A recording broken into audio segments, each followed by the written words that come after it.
Salam Sapa Genre. Assalamualaikum warahmatullahi wabarakatuh. Halo semuanya, kembali lagi di podcast PR Generik. Salam apa genre? Salam genre, remaja genre, sehat, cerdas, ceria. Genre Indonesia, saatnya yang muda yang berencana. Demi apa? Demi remaja Indonesia. Semoga kita semua dalam keadaan sehat dan dalam lindungan Allah Subhanahu wa Ta'ala. Podcast Pikir Generik disponsori langsung oleh Kerupuk Labu Pikir Generik yang merupakan program inovasi Pikir Generik.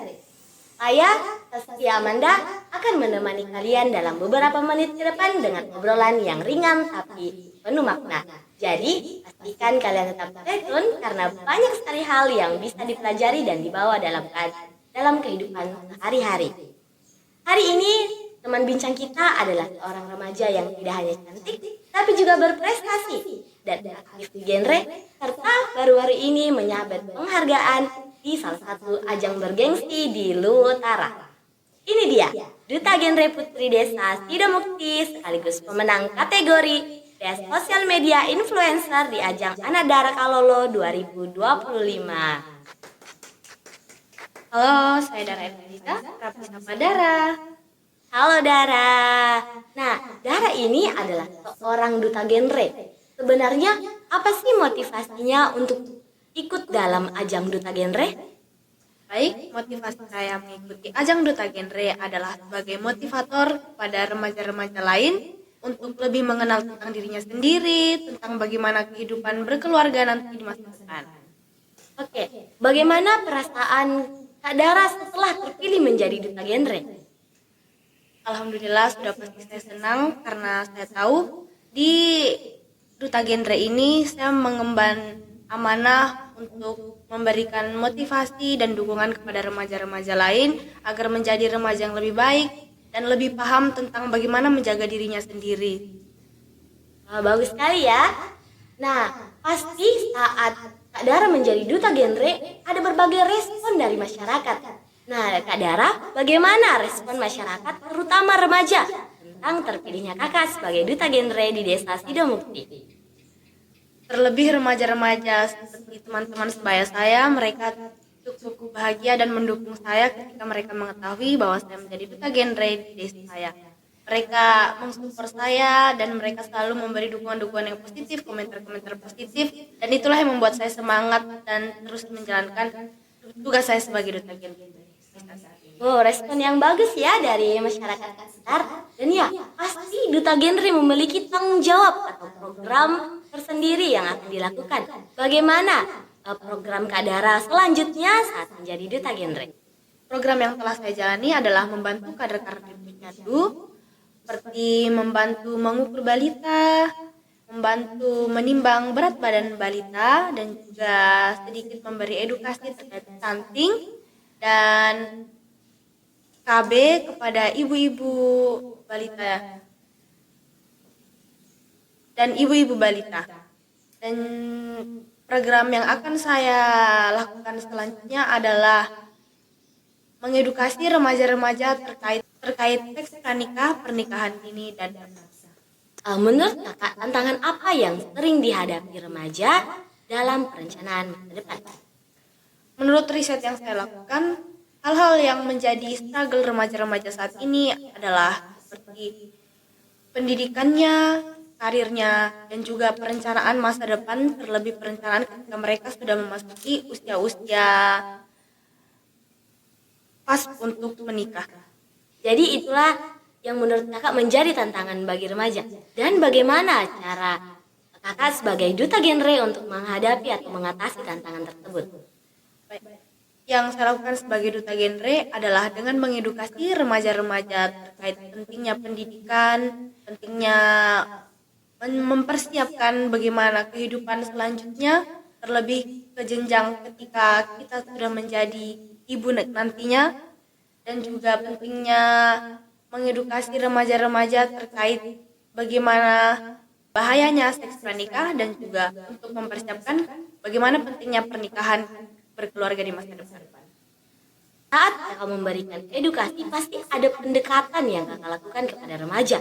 Bagaimana cara kakak untuk mendekati remaja-remaja agar lebih terbuka untuk membahas tentang isu-isu remaja dan juga perencanaan masa depan? Baik, step pertama adalah sering berbicara kepada mereka untuk mengambil hatinya. Dan dari situ kita dapat lebih leluasa. Ketika kita sudah mengambil hatinya, kita dapat lebih leluasa membahas terkait hal-hal tersebut. Jadi itu yang kakak lakukan untuk mendekati mereka.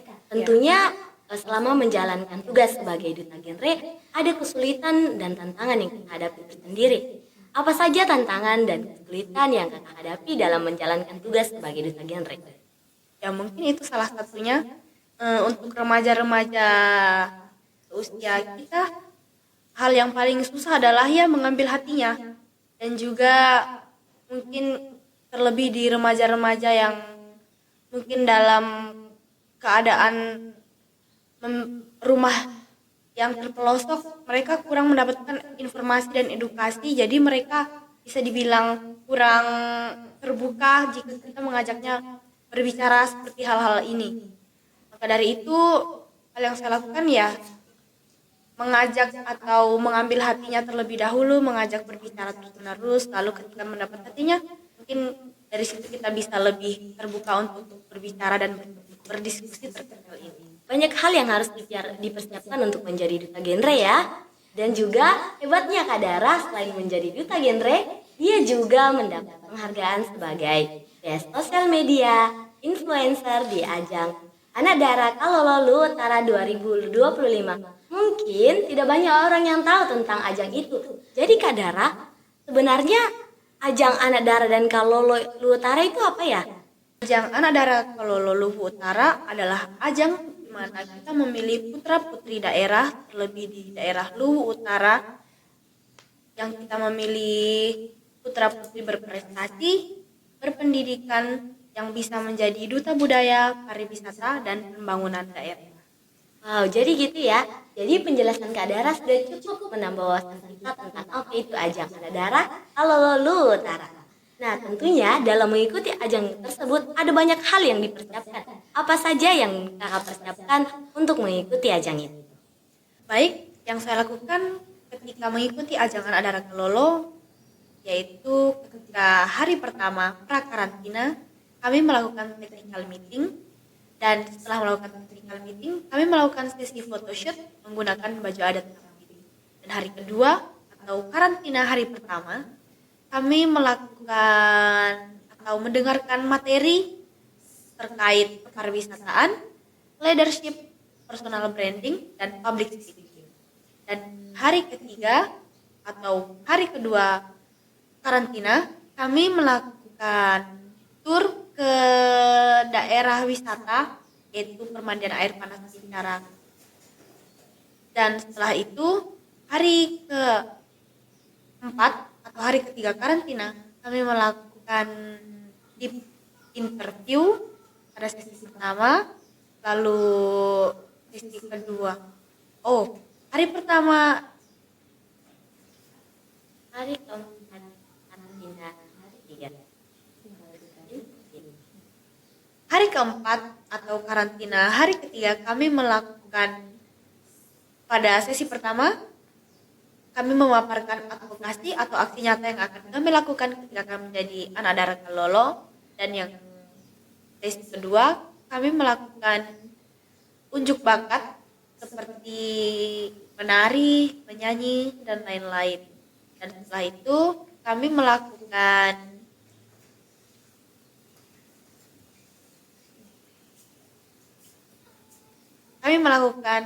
deep interview untuk menentukan yang mana-mana yang cocok menjadi Anak Dara Kalolo Kabupaten Luwu Utara.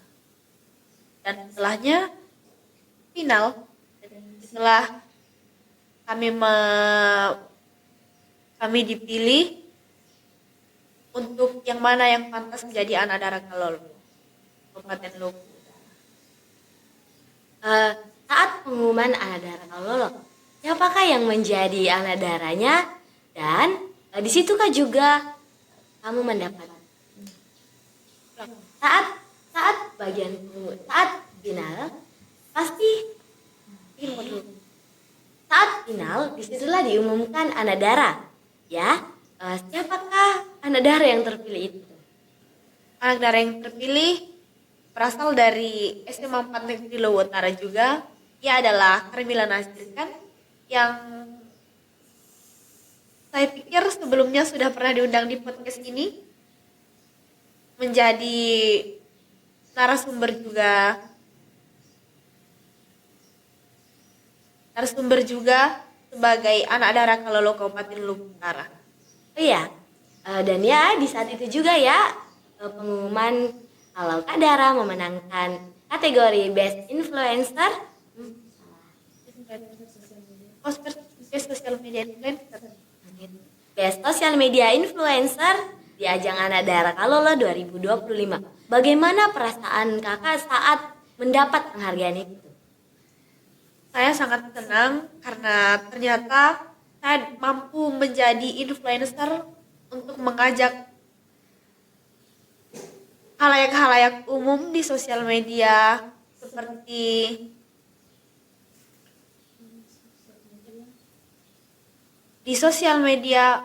untuk meramaikan destinasi-destinasi wisata yang ada di Lombok Utara. Jadi itulah ya. Jadi itulah yang membuat Kak Dara bisa. Ale yang merasakan tadi Le. Jadi itulah yang Kak Dara rasakan saat terpilih menjadi Best Social Media Influencer.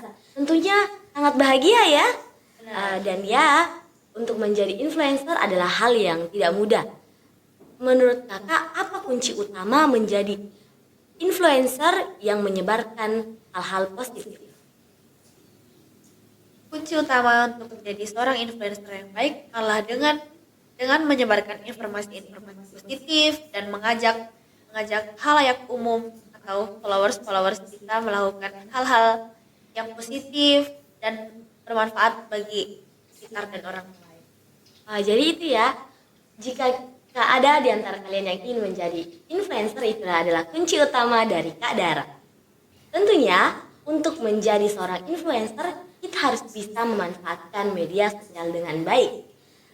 Dengan penghargaan atau pencapaian kakak sebagai duta genre dan juga Best Social Media Influencer, bagaimana cara kakak untuk memanfaatkan media sosial dalam menyebarkan pesan-pesan seputar genre? Baik, hal yang saya lakukan untuk memanfaatkan sosial media adalah dengan membuat video-video konten edukasi, lalu membuat poster-poster terkait penyuluhan dan informasi-informasi seputar genre dan remaja-remaja yang mampu mengedukasi remaja-remaja dan mampu mengajak remaja-remaja untuk melakukan hal-hal positif tersebut. Sangat bagus ya, jadi Kak Dara ini adalah influencer yang betul-betul menyebarkan hal-hal positif di media sosial. Tentunya saat menjadi influencer pasti ada kritik atau netizen yang tidak suka sama kita. Pernahkah ada kritik dari netizen yang kakak alami, dan jika ada, bagaimana cara kakak untuk menanggapinya? Alhamdulillah sampai saat ini belum pernah dan saya harap tidak akan. Semoga tidak ada ya. Dan ya tentunya untuk mencapai saat ini ada banyak dukungan dari orang-orang yang mengalir untuk Kak Dara. Dan bagaimana dukungan keluarga, teman, orang sekitar dalam perjalanan Kak Dara? Alhamdulillah dukungan dari keluarga saya, dari teman-teman saya, dan dari lingkungan-lingkungan sekitar saya, mereka selalu mendukung perjalanan saya. Mereka walaupun mungkin mereka selalu berbicara seperti, kalau kamu melakukan hal seperti ini, kamu hanya bikin capek dirimu sendiri. Tapi saya selalu bisa meyakinkan mereka bahwa saya melakukan ini untuk diri sendiri, agar saya bisa berkembang menjadi pribadi yang lebih baik. Dan akhirnya mereka Dan akhirnya tanpa ragu mereka memberikan saya dukungan sepenuhnya, dan dari situ semangat saya untuk meningkatkan diri saya menjadi lebih baik lagi semakin membara. Ya, dukungan dari keluarga, teman, dan orang-orang sekitar itu memang sangat diperlukan dalam perjalanan seseorang. Nah, kalau boleh berbagi tips, bagaimana agar remaja-remaja lain bisa memanfaatkan media sosial yang positif? Tips dari saya adalah mungkin kita bisa lebih bijak dalam menggunakan sosial media dengan cara menyebarkan informasi-informasi positif, dan jika ingin menyebarkan sebuah informasi kita juga harus mencari tahu dan mendalami apakah informasi tersebut benar adanya atau ternyata hanya bualan belaka. Dan saya mengajak untuk teman-teman sekalian jangan gampang terpengaruh pada hal-hal yang viral atau bisa dibilang FOMO, ikut-ikutan orang-orang yang menyebarkan informasi-informasi tidak baik, dan akhirnya malah menjadi bias ke diri sendiri yang menyebabkan orang-orang juga terkena dampaknya akibat informasi-informasi tidak baik. Oleh karena itu, saya mengajak remaja-remaja sekalian, teman-teman sekalian untuk lebih aware terhadap informasi-informasi gadungan yang sering lewat di beranda-beranda TikTok maupun YouTube, teman-teman sekalian. Nah, jadi itulah tadi tips dari Kak Dara. Semoga itu bisa bermanfaat bagi kita semua. Dan kalau boleh tahu, apa harapan Kak Dara untuk diri sendiri dan untuk teman-teman remaja secara umum? Baik, harapan untuk diri saya sendiri, terlebih dahulu saya harap saya dapat membagi waktu saya dengan baik, saya dapat lebih disiplin dalam membagi waktu, yang mana waktu untuk genre dan waktu untuk belajar di sekolah. Dan untuk remaja-remaja yang lainnya, saya harap kita semua dapat lebih bijak dalam menerima informasi, dalam menjaga diri di pergaulan yang sekarang yang sudah sangat bebas ini. Saya harap kita semua mampu menjaga diri dengan sebaik-baik mungkin. Nah, jadi itulah tadi harapan dari Kak Dara. Semoga harapan itu benar-benar terwujud. Amin. Wah, tidak terasa ya, kita sudah hampir sampai ke penghujung acara podcast kita kali ini. Dari awal sampai detik ini banyak sekali hal yang bisa dipelajari dari kisah dan pengalaman Kak Dara. Mulai dari saat ia menjadi duta genre, bahkan sampai bisa menyabet penghargaan di ajang Anak Dara. Tentunya itu bukanlah hal yang mudah, tetapi disitulah letak inspirasinya, bahwa dengan tekad, konsisten, dan semangat, kita juga bisa meraih mimpi yang kita punya. Sebelum obrolan seru ini benar-benar berakhir, mungkin Kak Dara bisa memberikan motivasi dan pesan semangat untuk teman-teman sekalian. Jangan pernah berhenti mencoba. Berani mencoba atau tidak sama sekali. Saya harap kita semua selalu berusaha untuk mencapai hal-hal yang kita inginkan. Jangan pernah berhenti berusaha jika memang itu adalah hal yang kamu inginkan. Tetap semangat dan terus berkarya. Wah, luar biasa sekali ya motivasi dari Kak Dara. Semoga itu bisa menjadi pengingat dan penyemangat untuk kita semua. Dan masa muda adalah waktu terbaik untuk belajar, berproses, dan menebarkan kebaikan. Terima kasih banyak Kak Dara atas waktu dan sharing inspiratifnya hari ini. Dan terima kasih juga untuk para penonton yang setia menonton dan mendengarkan sampai akhir. Jangan pernah lelah untuk mencari inspirasi, karena inspirasi bisa datang dari mana saja. Seperti dari orang sekitar, pengalaman, atau bahkan podcast sederhana kita hari ini. Sampai jumpa di episode-episode selanjutnya yang tentunya akan menayangkan kisah-kisah inspiratif lainnya. Terus semangat, terus berkarya, dan terus menebarkan energi positif karena kemajuan ada di tangan kita, generasi muda. Salam genre, remaja genre, sehat, cerdas, ceria. Genre Indonesia, saatnya yang muda yang berencana. Demi apa? Demi remaja Indonesia. Saya Saskia Amanda dan teman bincang kita kali ini, Dara Elfaiza. kami pamit undur diri. Wassalamualaikum warahmatullahi wabarakatuh. Bye.